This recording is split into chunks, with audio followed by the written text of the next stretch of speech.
Le noble Saint-Coran, le livre mère qui regroupe tous les 5 livres intermédiaires qui l'ont précédé et annoncé, à savoir la Torah, l'Injil et tous les psaumes, les règles de vie prescrites par le Créateur, se trouvent dans le noble Saint-Coran.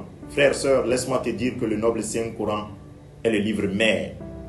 Oui, le noble Saint-Coran est le livre qui ne peut être falsifié par aucune créature. C'est le plus grand miracle. Et vois-tu, les spirituels de Oran le savent.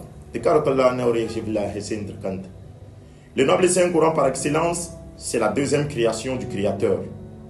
Vois-tu, quand le Créateur a créé sa première créature, que je vais taire le nom, il a créé l'adoration. Car le Créateur nous dit qu'il nous a créés tous dans le simple et unique but de l'adorer à travers un culte pur, la religion de la prosternation. Et cette religion de prosternation n'est pas venue un coup, comme on le dit. C'est venu par fragments. Et il y a eu des étapes. Et jusqu'à ce qu'on arrive au sceau des saints prophètes. Le saint prophète messager Mohammed sallallahu alayhi wa sallam pour asseoir la religion de la prosternation. Arrivé à son niveau, Dieu dit c'est fini. C'est comme ça on doit m'adorer. Il n'y a plus rien à ajouter. C'est comme ça on doit m'adorer. C'est pourquoi il a dit j'ai parachevé la religion sur toi. Mohammed sallallahu alayhi wa sallam.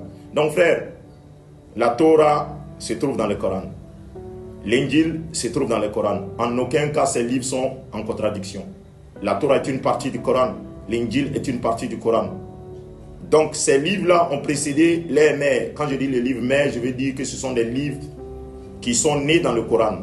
Donc toute la juridiction, tous les préceptes divins, toute la science est dans le noble Saint-Coran. Et au fur et à mesure, puisque nous vivons l'ère de la vérité, ce n'est pas moi seul qui va révéler cela. Il y a des créatures même qui ne sont pas croyantes qui savent cela.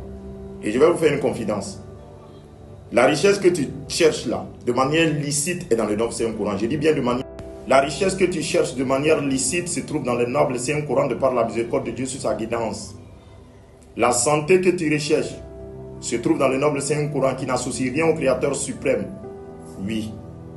La prospérité, la gloire, oui, le mariage, le travail, tout ce que tu cherches, la bénédiction se trouve dans le noble Saint-Coran. Mais il faut y croire. Chers tous. Alors, de par la miséricorde de Dieu, je vais vous donner un conseil, ainsi qu'à moi, à toutes les créatures, que ce conseil soit profitable pour nous tous. D'abord, si tu es un musulman, si tu es un soumis, il faut que tu aies un livre saint chez toi à la maison. Combien sommes-nous?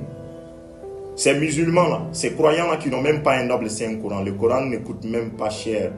Il y a des Corans de 1000 francs, 1500. Frère, d'abord, il faut acheter un noble Saint-Coran.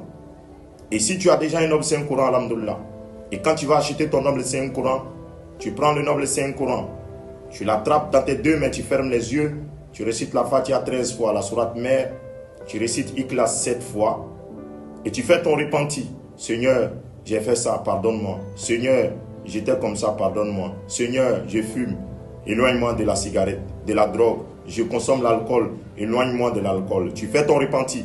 Et quand tu finis de faire ton repenti, tu fais des doigts maintenant. Parce qu'il faut demander pardon d'abord à son Créateur.